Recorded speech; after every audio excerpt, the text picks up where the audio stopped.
In at 10, Springtrap and Ballora. This is probably the most sane one out of all of these ships, but sane does not mean not cringe. First of all, Ballora and Springtrap are not married like I saw at least one comment but seemingly multiple suggest in the previous ships list.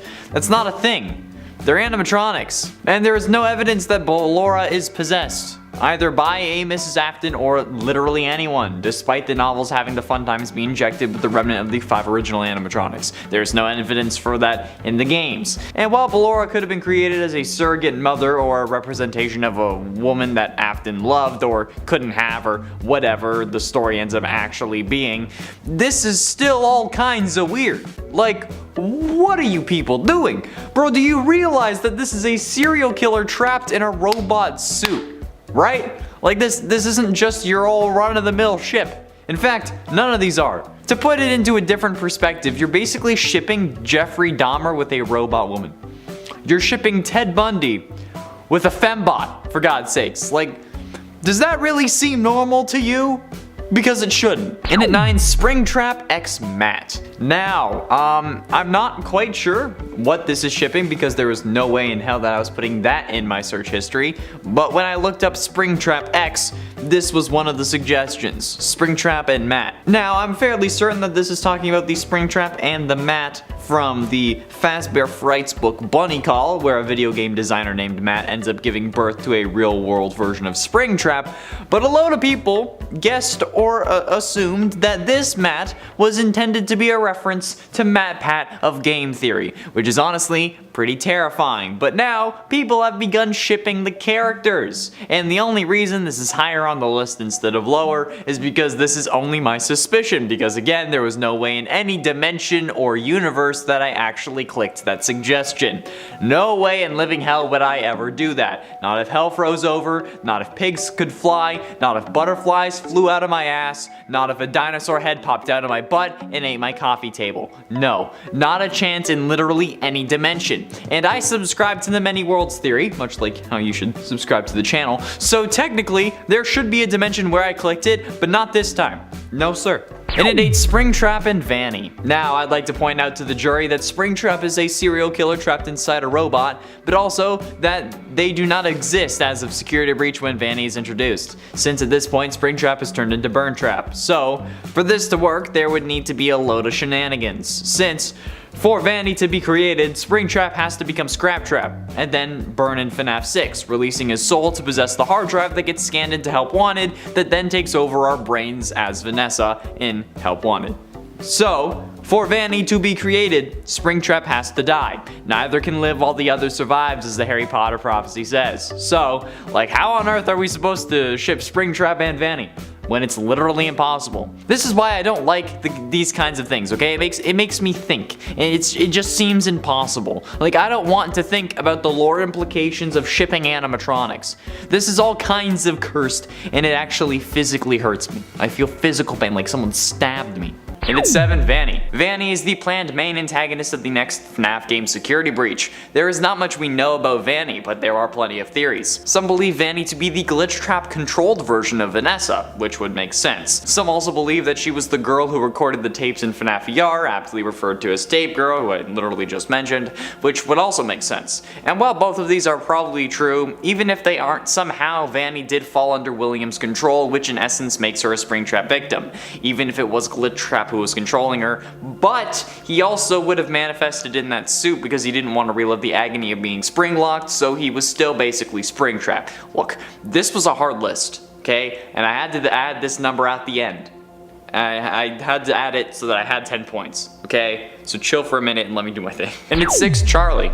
Okay, so in a way, Charlie in the Twisted Ones novel is a victim of Springtrap, and by in a way, I'm gonna have to suspend my disbelief because she was still a robot. While the original Charlie was killed by William Afton, in the Twisted Ones, one of the 4 robotic versions of Charlie gets snatched by a twisted animatronic and gets killed, which only makes things more confusing when another version of Charlie, who is much older, shows up. But that's not the point. The point is that at this point, William had become Springtrap, and the twisted animatronics were his invention. So while yes, she was a robot, she was still a sentient robot who got snatched by an Afton creation after he had become Springtrap, so that's good enough for me. This was, like I said, actually harder than I thought it was going to be. William doesn't do much killing after becoming Springtrap, because he's locked in a room for 30 years. Most of the damage was already done at that point, so please forgive a few leaps in logic or suspension of disbelief, please. Thank you. Halfway through into number 5, Matthew. Remember how earlier I talked about how Springtrap was killing himself in the Springtrap's Revenge VR game in the Fazbear Frights book Bunny Call? Well, not only does he do that, but he also tears the main character Matthew to shreds. Now, some do consider this Matthew to be a reference to MatPat of game theory, and it makes sense why. But what makes this bad is that the community considers this an M-Preg fanfiction, which I have to say, I enjoyed not knowing what that was until I had to ask my sister about it because it was everywhere online. She's really into fanfiction, it's kinda concerning. Anyway, basically Matthew in this story gets implanted with a baby Springtrap thanks to a program called itsaboy.exe, which literally ends up tearing him to shreds from the inside out. Hardly a fun experience, I would say. Yet some women go their whole lives wanting to give birth and have kids. But I mean, at least most of the time, they don't kill you from the inside out. Or rather, they don't usually claw at you and dig through your stomach. That's exclusive to Springtrap, I hope. And at 4, Henry. Henry is another case that is kind of like victim adjacent. And not in a sense where he was a victim because he killed Charlie like I said last time, but rather because Henry lets himself die in FNAF 6 in order to ensure that nobody remembers what William did. However, William does end up escaping, but Henry stayed put and let himself burn in the FNAF 6 fire because of Springtrap. And then it turned out that it was all for nothing, because nobody is standing in his way anymore. So honestly, while not directly killed by Springtrap or William, Henry is one of the biggest victims that William has. He took his family and his life, all for nothing, since it didn't actually put an end to his reign of terror. But maybe, like the ultimate custom night Samurai Freddy cutscene suggests, maybe Henry is also still alive, possessing an object looking to come back to keep pursuing that anime fox. At least, I wouldn't be surprised if Henry turned out to be Glamrock Freddy or something like that. Getting close to the end at number 3, Springtrap and Baby. This is even worse than the Michael one, because not only is Springtrap again the father of the girl possessing Baby and the direct cause of her death, but this girl is also knee-high to a grasshopper at the time of her death. Do you realize how absolutely disgusting that is? When I looked up Springtrap X, as I was doing for most of these numbers, this is one of the first ones that came up. And you know what? That's just wrong. This is shameful. It's even worse than the Michael one. I'm not even joking. Who on God's green earth thought that this was a good idea? And before you defend yourself saying it's the character of Baby, firstly, William designed Baby to appeal to his daughter. Secondly, the only version of the Baby character that we know of is the one that Elizabeth is possessing. I feel like everyone who ships this needs a long, hard talk with Chris Hansen and that Russian guy on TikTok who is catfishing adults with a 14-year-old profile and then scaring them so bad they never did it again. Like, holy sweet Jesus, this is messed up. This is one of the 2 things that I hate the most in the world, and I don't even want to think about how people can actually be shipping this for real. So we're moving on. That's not my, I'm mad about this. This is, I'm mad. And ultimately, in at number 2, Springtrap and the Puppet. While this isn't as messed up, okay, there has been an awful amount of fan art about this ship that honestly makes me want to yak. Firstly, this is William's first victim, guys, so like, why would you ship them together? Secondly, the amount of art that I've seen where I have seen them with a baby is too much. Like a literal child, okay? People. These are robots, and one of them is a killer trapped inside of a robot with no vital human recreating organs existing. So, why are you trying to make them have babies? Please, for the love of everything that is holy, unholy, persistent, illegitimate, dark light, whatever you want to praise, for the love of it, please stop. It's wrong, it's horrifying, it's one of the most messed up things that I could think of. However, it still doesn't top our number 1 spot. And you'll see why in a minute. I can't handle this. Why? Why would you do this? This was originally going to be number 1. But I just didn't want to give the people who do ship this the satisfaction of it being on the top of the list. Because even though that would mean that it's the cringiest ship of them all, they ship the Puppet and Springtrap, so clearly they can't understand logic and they would just see number 1 and be happy. And finally, in at number 1, Springtrap X Reader. This feels like a personal attack if I'm being frankly honest, because you know what, if I read one of these I would have been the reader and I don't want that to happen. Number 1. This was the #1 search when I looked up Springtrap X, okay, Springtrap X Reader, and I don't even want to know how that works. Like, I know how it works, but I don't want to know how someone reading a fanfic would end up falling in love with Springtrap, a literal animatronic man serial killer hybrid. What the everlasting sweet holy Jesus is going on with this community? These are the kinds of people who send Polaroids to serial killers who are in prison for life. I don't understand it anymore. I need to take a shower, sit on the ground, and cry for the entire weekend because this is just what? How does one even come up with the concept for falling in love with an animatronic man hybrid? If it was Chica, I'd understand. But Springtrap, he is one of the most Rule 34 animatronics out there for seemingly no reason, because I just want death now. The fact that people are falling in love with William Afton's filleted body stuck with a bunch of robotic parts, and I can't get a girl to stick around for more than a couple days is pretty damn ridiculous. Maybe I should, like, finally cave and let this series turn me into the maniac I'm probably going to become, because apparently they get all the girls. In at 10, William Afton. Before Sister Location's release, we could only speculate as to the name of the individual we knew as Springtrap. Tons of names were made. Dave, Dylan, Trent, Kyle, Steven, you name it, and someone had claimed that this was Springtrap's name. However, the introduction of Springtrap's true identity, William Afton, was actually in the FNAF novels, more particularly The Silver Eyes, the first novel in the series. This was mostly shown to the masses by Matt Pat and his theory on the subject, but the response was actually practically divided, with a load of people glad that we finally at least had some form of canon name for the character, and others upset because Matt Pat had used the books for his theory, which don't share the same continuity as the games, despite sharing the same canon of Five Nights at Freddy's. This theory, however, was ultimately confirmed to be true during Sister Location's starting scene, where we first hear Afton speak, talking about Baby's various features. There's no doubting what you've achieved on a technical level. These are clearly state-of-the-art. There are just certain design choices that were made for these robots that we don't fully understand. We were hoping that you could shed some light on those. She can dance. She can sing. She's equipped with a built-in helium tank for inflating balloons right at her fingertips. She can take song requests. She can even dispense ice cream. With all due respect, those aren't the design choices we were curious about, Mr. Afton. In at 9, Eternal Torment. Ultimate Custom Night was a really interesting turning point in the FNAF series. The original Afton storyline was finally at a close, and this game was the ultimate capstone to that, with some important lore hints in the form of voiced lines that play when you get killed. However, this game still fits into the FNAF story and serves as a link between the original story and the new one, the new story being Afton trying to escape the video game world that he got himself locked in.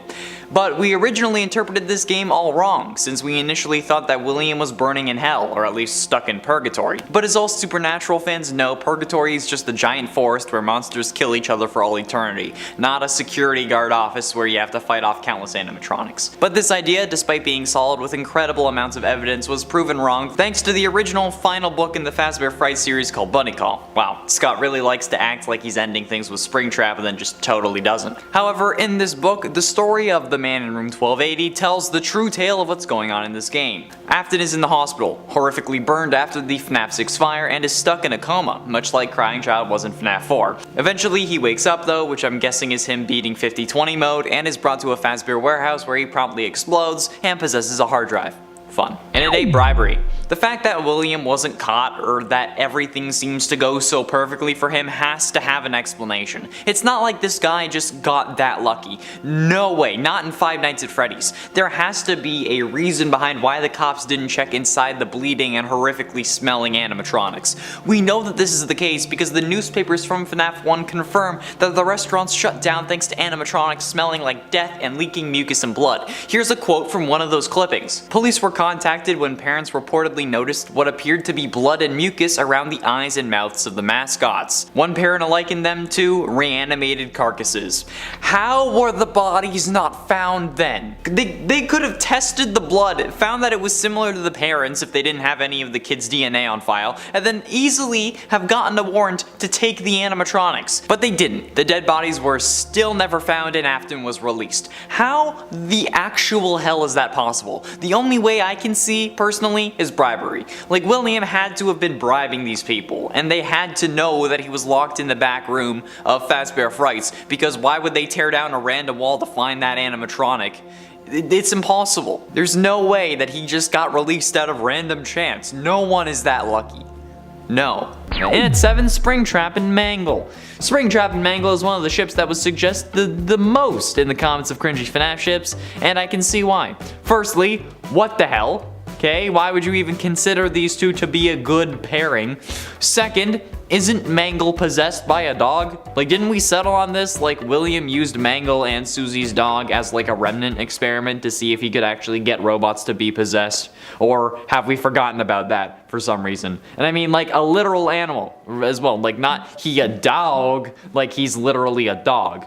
Like, this is borderline Beauty and the Beast kind of thing going on here. Like, what the living f are you people thinking? We're shipping a serial killer who only kills kids and a goddamn actual animal possessing an animatronic. Like, I don't know what's going on anymore. Why are we like this? This makes me want to actually leave the community and stop making FNAF videos. Like, why is this a thing? I don't want to be associated with this. So, because of that, we're moving on.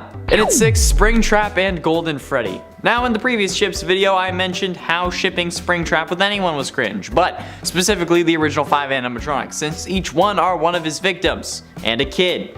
Golden Freddy is no exception. Remember, people, since Springtrap is the combination of Spring Bonnie and William Afton, who by all means is a real person in their reality, this means you are shipping this person with the animatronic version of Golden Freddy, which is filled with the rotting corpse of Cassidy. Cause some consider Cassidy to be the one you should not have killed, and while those who think that are wrong, that would only add yet another layer of to this already messed up ship. You people need to stop this. The only way that it could get worse was if he is shipped with a family member that he ended up causing the death of. Oh wait, yeah. It's not on this list because it was too much for a whole number, but there is also a Springtrap and Crying Child ship that I think needs to be investigated by the authorities or something, because like that's not even like daddy issues, okay? That's mental issues. Plus, again, like the Vanny thing, impossible lore-wise. Halfway through into number 5, Springtrap and Michael. Oh yes, like I said, the only way it could get worse was if he was being shipped with a family member that he ended up causing the death of, and here we are. The Springtrap x Michael ship is one of the most horrific things I've ever witnessed. And honestly, even talking about it, I kinda wanna hurl. And before you get mad at me saying William didn't cause the death of Michael or Crying Child, yes he did. He was the one who superpowered the Fredbear animatronic and gave it the ability to crush a skull. And before you try using the whole, if someone holds your hand under a hydraulic press, it's not the person who made the hydraulic press's fault on me, okay? These two things are entirely different scenarios. In this case, this is like someone pushing me onto a fence that is labeled as a normal fence, but then someone came along and made it an electric fence without anyone knowing. In that case, the person who made the fence electric is at fault. Secondly, William, by killing people and causing his son to feel immense remorse, caused his other son to die. By killing people, he set his fate as being stuck in the FNAF 6 location, one that Michael felt the need to be at to ensure his father's destruction, which caused him to be trapped inside since Henry never provided an exit. And you wanna ship them? Knowing they're related. Y'all are And at 4, Springtrap and Sans. You know what? I'm gonna say what I said last time I brought this up, because honestly, this is worse than almost anything else on this list. Like, why are you shipping Springtrap with Sans? That's not even a character in the series, for God's sakes. That is cringe. How the ever-loving duck does that work? There are like whole Instagram accounts that I've seen revolving around this concept, and I don't know if you're joking or not. Who thought of this? What made this idea come to life? How many recreational substances were you on? Like, Sans is a 2-foot-tall skeleton boy, and Springtrap is a dead serial killer who's taken more lives than years Sans has lived. Like, not really, because Sans is like 2 million years old, but that's even more weird. Like, do you see my point? The balance also is just kind of confusing. Okay, it's like someone who's like really short married to someone who's like 6 feet. It's like a 5 foot tall person being married to a 7 foot tall person. How does that even work? What? Like, Sans would need an actual ladder to have a proper conversation with Springtrap, let alone anything else. Like, not even a step ladder. Okay, you would need like an actual ladder. I wouldn't even bat an eye if they were using one of the extending ladders that fire trucks have on the top. Yeah, this is all kinds of screwy. And besides, at that scale, he's below level 2. So what's the point? Getting close to the end, and number 3 survived. After FNAF 3's ending, when we learned about the fire, we thought that was it, at least for around 20 seconds, until people started brightening the final image like we know to do with FNAF by now. And that's when we saw Springtrap sitting in the shadows behind the stuffed animal that was the image for the news article about the fire. Now, I have no idea how the photographer didn't see that, or if William was bribing news outlets or whatever, but this is absolutely terrifying. And it really is what started us down the rabbit hole of having to jump through several hoops to find more lore clues and ideas. Brightening this one image made us have to comb through the files of a mobile game. Think about that. Anyway, this image set us on the path to thinking William survived the fire and that this would not be the last FNAF game. I don't know if this was supposed to be the point of the Easter egg, like if it was somehow to allow for more games in the series if Scott wanted to, but hey, either way, it happened. And here we are, 5 games, 15 books, and more later. Still questioning everything about this series, so time well spent. Penultimately, in at number 2, Spring vs. Scrap. Then Ultimate Custom Night came out, and the Mike vs. Wooltrap debate was on the rise again, thanks to the introduction of Scraptrap, who people thought was Scott adding a new character so that both Afton men could be Springlock victims. This was incredibly frustrating for me, but it was ironed out when Scott referred everyone to MapOut's conclusion on the debate, like I said before, cause you know. And in Ultimate Custom Night, Scraptrap says, "I always come back," which turns into William's signature line because let's be honest, he does always come back. So that seemingly settled it, but there are for some reason still fans who believe that Springtrap and or Scraptrap is still Michael, which just boggles my mind. But when people are dead set on something, you can't really convince them otherwise, just like how you can't convince me that Mike isn't a robot, even though in this debate there is confirmation that Spring and Scraptrap are William, but hey. Finally, in at number 1, Survive ×2. William surviving the FNAF 6 fire though was much harder to believe when it came out at first, at least before Bunny Call was released. However, some fans seem to note that during the final cutscene of FNAF 6 during Henry's speech, while the other animatronics were engulfed by flames, Scraptrap was ahead of them. There's more waiting for you after the smoke clears. Although for one of you, the darkest pit of hell has opened to swallow you whole. So don't keep the devil waiting, friend. This was especially hard to believe given that we thought Ultimate Custom Night took place in hell, which is really impossible to go to unless you die. Well, with me being the exception. I party with Satan on the regular. He strangely can't hold his liquor.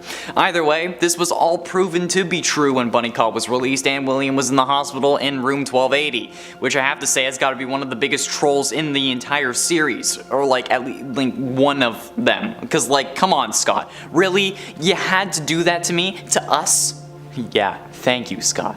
In at 10, Springtrap. Now, this number is really meta and that's why it's starting off the list. But this isn't a metaphorical or philosophical number as if you thought it was going to be. Springtrap has literally killed other versions of himself in the Fazbear Fright story of In the Flesh from the 5th Fazbear Frights book Bunny Call. After Matt hadn't playtested a VR game he was working on for a few days called Springtrap's Revenge, he came back to find piles of dead Springtraps that the AI had somehow spawned in order to have something to kill. It's absolutely horrifying and it's just plain weird. Like, why would you spawn more versions of yourself in order to have something to kill? Like, isn't that just like a paradox? Like how you physically are unable to prevent yourself from being born, since if you do, you fade out of existence, but then you can't go back and prevent it. So like, you can't stop yourself from being born because then you can't stop yourself from being born. I mean, well, depending on what theories about time travel that you believe, whether you believe Back to the Future or Endgame. That also makes it impossible for your younger siblings to prevent you from being born, but the older ones can prevent the younger ones because they'd still be alive before you were conceived. So watch out, Jordan. In at 9, Hudson. Hudson is the protagonist of What We Found, the third story in the 8th Fazbear Frights book Gumdrop Angel. Hudson has short blonde hair with a pale beard and blue eyes. He also has straight white teeth. He has bruises and burns all over his body. He's 6'1" and skinny. Almost like me, except my teeth aren't white and I'm not 6'1", and I don't have a beard. But I have blue eyes and I'm skinny. Hudson is a security guard at the upcoming horror attraction of Fazbear's Fright. His life up to this point has been filled with nothing but tragedy. His father committed suicide and his mother remarried a man named Lewis who would physically abuse Hudson at nearly every chance he got. He also became the main target for bullies who would hold his head down while flushing a toilet. Hudson began to fail school, and instead of trying to help him, the teachers would instead call him names and tell him that he's dumb. Gotta love the public school system, am I right? The story would later reveal that Hudson's family home burned down with Lewis and his mother inside, killing them. While Hudson does burn in an oven at the end of the story, he was in essence driven there by Springtrap, who was the main antagonist of the story. So still a Springtrap victim. By the way, Hudson was also the one who set the fire that killed his mom and Lewis, so. And it ate Jeremy. There aren't many glitch trap victims, so we can't really do one of those lists. But since Jeremy from FNAF VR was driven to suicide by Glitch Trap, who is William Afton's code form, I think it's close enough to deem a Springtrap killing. Jeremy from FNAF VR is the game tester who tested the game before Tape Girl, and is the one who Tape Girl found after he cut off his face using a guillotine paper cutter. This was thanks to William invading Jeremy's mind through the use of the VR game, which is still confusing to me, since unless you were connected in some form of Sword Art Online haptic suit, it shouldn't really be possible. We're only seeing the game with our eyes, not plugged in like the Matrix, but I don't know why I'm bothered by it. I mean, I'm literally talking about a game series where a man possessed by the spirit of a child exploded after somehow communicating while comatose, had then used his intense agony to possess a hard drive that then gets scanned to create an AI that allows this man to continue living. So I don't know why I'm getting caught up in semantics, honestly, but yeah. Jeremy. And at 7, The Arm. We don't know too much about the upcoming FNAF game Security Breach. So far we know that there are at least 5 new animatronics and a whole pizzaplex to explore, and the game will have a day and night cycle, but that Afton will also somehow be involved thanks to the appearance of Vanny, who will serve as the antagonist to this game. However, in the gameplay trailer released for the game by PlayStation, at the very end we see a seemingly metallic arm reach out from behind some boxes. Some believe this to be the arm of the Stitch Wraith, others think that this is William. I think it's the latter, since, we can see the reflection of purple light coming off the arm. And Springtrap, aka good ol' Willie Afton, is known for being the purple guy.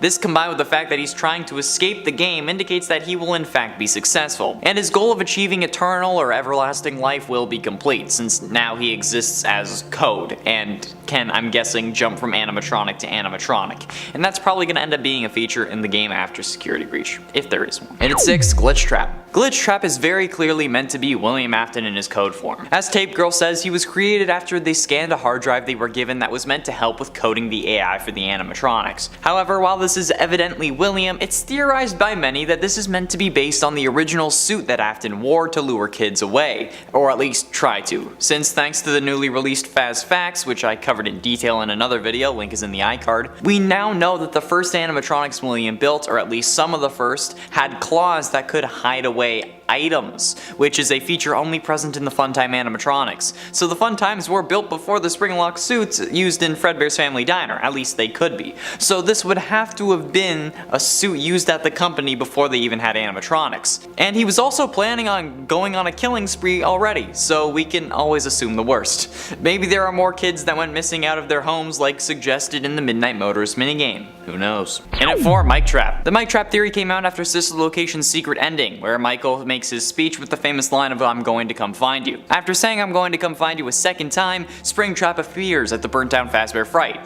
This one little moment caused some fans to assume that Springtrap appearing meant that it was Springtrap who was talking, making them think that Mike was in fact the one in the Springtrap suit. Hence the name Mic Trap.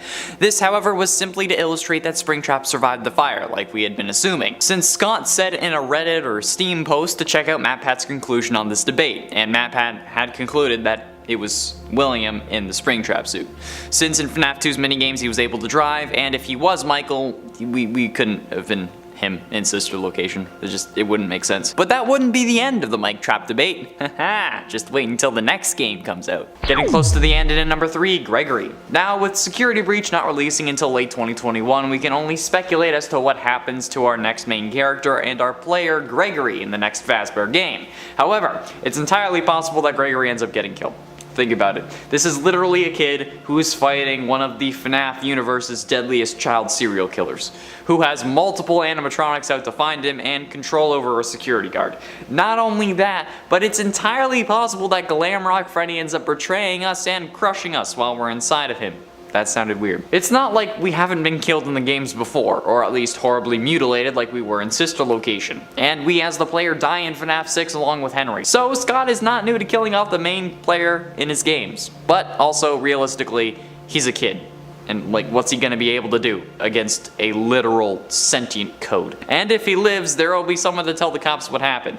And if William was paying them off, he certainly wasn't anymore, so maybe they can have an actual investigation this time. But only if Gregory lives, so he's probably gonna die.